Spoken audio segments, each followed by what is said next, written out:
കണ്ണൂരിൽ 2 വിദ്യാർത്ഥികളെ കാണാനില്ലെന്ന് പരാതി. മാട്ടൂൽ സ്വദേശികളായ ഒരു 16-കാരനൊപ്പം ഒരു 15-കാരി, ഈ 2 പേരെയുമാണ് കാണാതായത്. സജിനുണ്ട്. സജിൻ, ഇവർ ഒരേ സ്കൂളിൽ പഠിക്കുന്നവരാണോ? എപ്പോഴാണ് കാണാതായത്? ഇവർ എങ്ങോട്ടേക്ക് പോയി എന്ന് സംബന്ധിച്ച് എന്തെങ്കിലും സൂചന പോലീസിനോ വീട്ടുകാർക്കോ കിട്ടിയിട്ടുണ്ടോ? ആദർശ്, കഴിഞ്ഞ 28-ാം തീയതിയാണ് ഈ 2 കുട്ടികളെ സ്കൂളിൽ വെച്ച് കാണാതാകുന്നതും പിന്നീട് അതുമായി ബന്ധപ്പെട്ട പരാതി പോലീസിന് ലഭിക്കുന്നതും. രാവിലെ പരീക്ഷയ്ക്കായാണ് ഈ പെൺകുട്ടി 15-കാരി സ്കൂളിലേക്ക് എത്തിയത്. പക്ഷേ പരീക്ഷ എഴുതിയില്ല. സ്കൂളിൽ വെച്ച് പിന്നീട് കാണാതായി.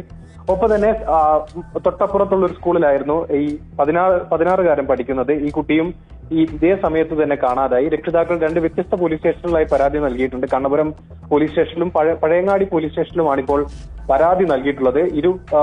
പോലീസ് അന്വേഷണ സംഘങ്ങളും സംയുക്തമായി ഇപ്പോൾ പരിശോധന നടത്തുകയാണ്. ഇപ്പോൾ ലഭിച്ച പ്രാഥമിക വിവരം പോലീസ് നൽകുന്നത് ഇപ്രകാരമാണ്: കുട്ടികൾ ഈ കണ്ണപുരത്ത് നിന്നും പിന്നീട് കണ്ണൂരേക്ക് എത്തുകയും കണ്ണൂർ നഗരത്തിൽ നിന്ന് പിന്നീട് കോഴിക്കോട് നഗരം വരെ എത്തിയതിന്റെ ദൃശ്യങ്ങളടക്കം പോലീസിന് ലഭിച്ചിട്ടുണ്ട്. പക്ഷേ അതിനുശേഷം കുട്ടികളുടെ യാതൊരു വിവരവുമില്ല. ദൃശ്യങ്ങളടക്കം പോലീസിന് ലഭ്യമായിട്ടില്ല. പക്ഷേ നിലവിൽ ഈ വിവരം